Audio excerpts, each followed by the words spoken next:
L'année dernière, à Trouville, on s'était déguisés avec des passoires qu'on se mettait sur la tête. On avait tous des passoires de cuisine sur la tête. C'est prodigieux. On faisait peur aux gens parce qu'on se mettait sur les balcons. Et ils se demandaient ce que c'était que ces astronautes.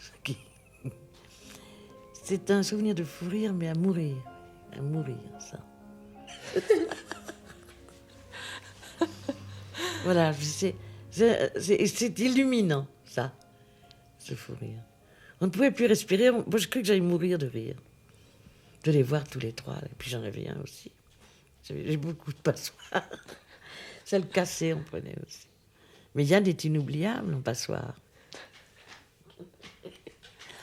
Mon fils en a fait un poster. Il l'a agrandi. Ces photos-là. Oui, j'aime ça. J'aime beaucoup, beaucoup rire. Je ris en général aux histoires très bêtes. Et je les aime comme ça. Comme les deux personnes en vacances qui s'écrivent, des cartes postales. Je suis très bien. Là où je suis, je vois Monte Carlo. Et l'autre répond, moi je suis très bien aussi, mais je vois jamais monter personne.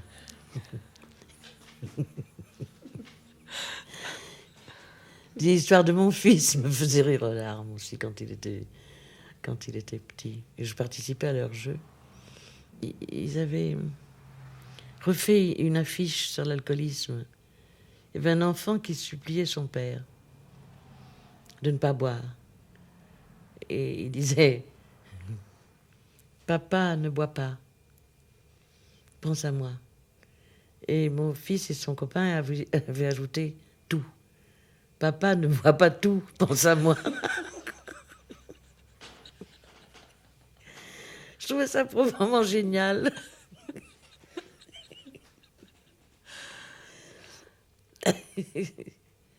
Voilà.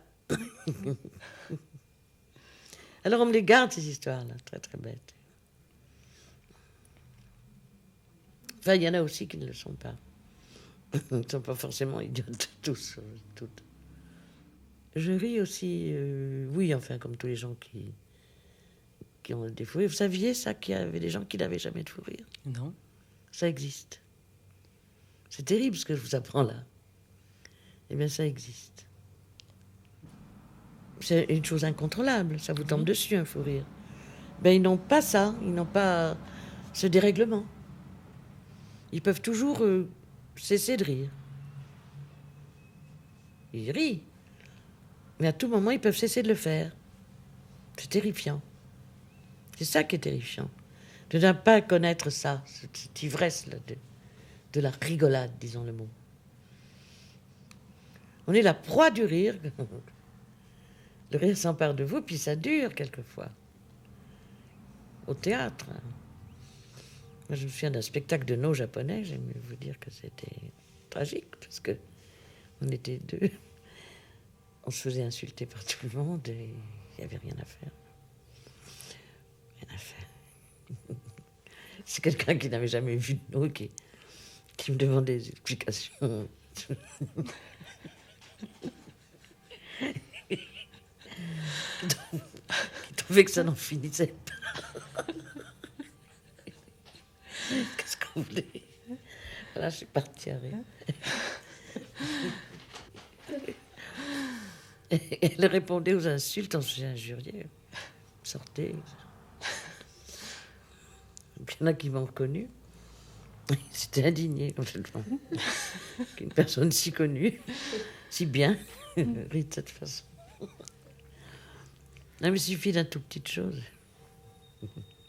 Qu'au bout d'une demi-heure, la personne me dit, je ne comprends pas bien ce que tu veux m'expliquer.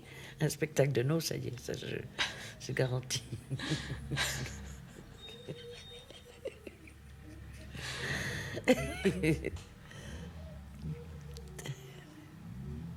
Oh, c'est joli.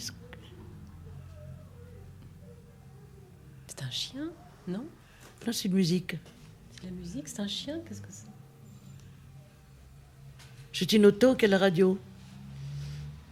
Vous croyez? Ah oui. Qu'est-ce que vous voulez que ce soit? Un chien? C'est vrai que j'ai lu une nouvelle d'une amie à moi, son chien chantait Carmen. Mais ça, non, je ne l'ai jamais vu. C'était très joli d'ailleurs, il chantait Carmen. Elle trouvait ça naturel, mais les autres gens, non.